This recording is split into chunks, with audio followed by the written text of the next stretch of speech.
السلام علیکم۔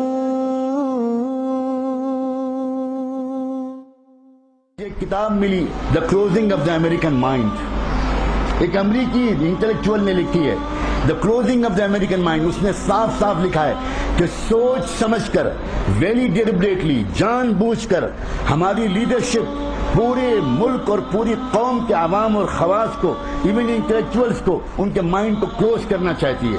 اور مائنڈ کے کلوز کرنے کے لیے اس نے لکھا ہے کچھ انڈسٹریاں بنائی گئی ہیں، جس نے پہلی انڈسٹری کو اس نے نام لیا ہے ہالی ووڈ انڈسٹری، فلم انڈسٹری۔ اس نے کہا ہے کہ فلموں کا کام، میوزک کا کام صرف یہ ہے کہ ساری دنیا کے انسانوں اور امریکہ کے انسانوں کو اسی میں مست رکھیں، ان کو کسی اور بات کا پتہ ہی نہ چلے۔ کلوزنگ آف مائنڈ، ذرا سوچو، مائنڈ کو کلوز کر دینا، سبحان اللہ۔ مائنڈ کو کلوز کر دینے کے لیے میوزک کا سب سے بڑا کام ہے the closing of the American mind. یہ کتاب 2300 صفحے کی ہے۔ اس کتاب کا ایک پیراگراف میں آپ کو پڑھ کے سناتا ہوں۔ اس کتاب میں اس کے مصنف نے لکھا ہے the present age music has a barbaric appeal to sexual desire. آج کی جو آپ کو ترجمہ کرنے کی کوئی ضرورت نہیں، آپ براہ راست سمجھ رہے ہیں۔ The present day music, the present age music has a barbaric appeal to sexual desire, not love but sexual desire, undeveloped and untutored. Rock music gives children on a silver plate with all the public authority of the entertainment industry everything their parents always used to tell them they had to wait for until they grew up.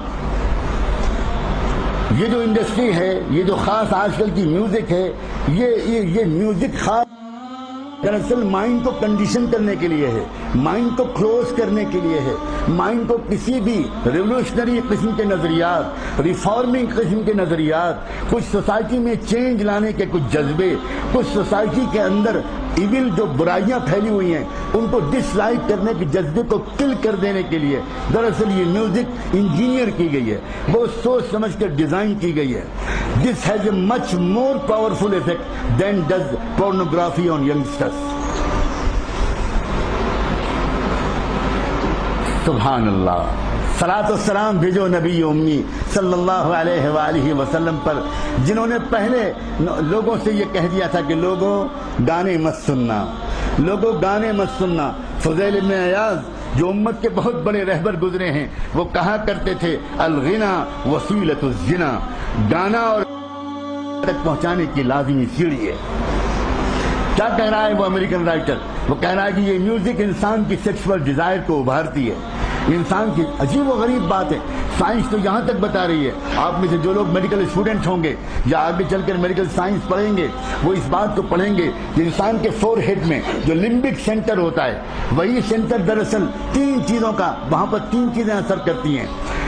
Sexual desires بھی وہیں سے ابھرتے ہیں، اور انسان کی long run کی جو میموری ہے وہ وہیں پر اسٹور ہوتی ہے، اور وہیں پر الکوہل بھی اور ڈرگس بھی وہیں پر اثر کرتے ہیں، اور میوزک بھی وہیں پر اثر کرتی ہے، میوزک وہیں پر جا کر ڈیزائرز کو ابھارتی ہے۔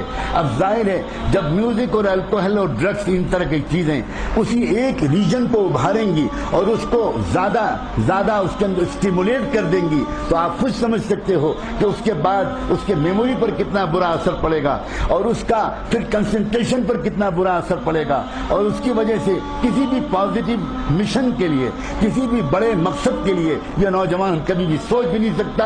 اس کی سوچ ہمیشہ گندی رہے گی، اس کے خیالات گندے رہیں گے، اس کے خواب گندے رہیں گے، اس کی تلاش گندی رہے گی۔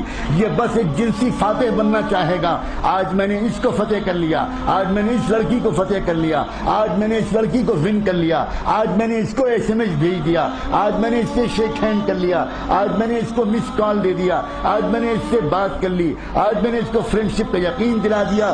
یہی جذبات جن نوجوانوں کے دلوں میں رہیں گے، اپنے کلیجے پر ہاتھ رکھ کر بتاؤ، تم یہ ایسے نوجوان کیا سوسائٹی میں کوئی چینج لا سکتے ہیں؟ کیا سوسائٹی میں کوئی تبدیلی لا سکتے ہیں؟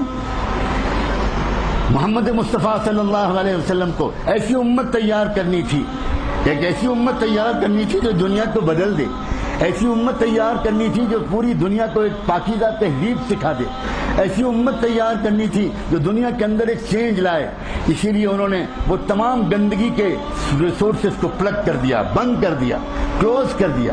اور سب سے پہلے قرآن مجید کی آیت بھی اشارہ کرتی ہے اور اللہ کے رسول صلی اللہ علیہ وسلم کے ارشادات بھی اشارہ کرتے ہیں, سب سے پہلے اپنے کانوں کی حفاظت کرو.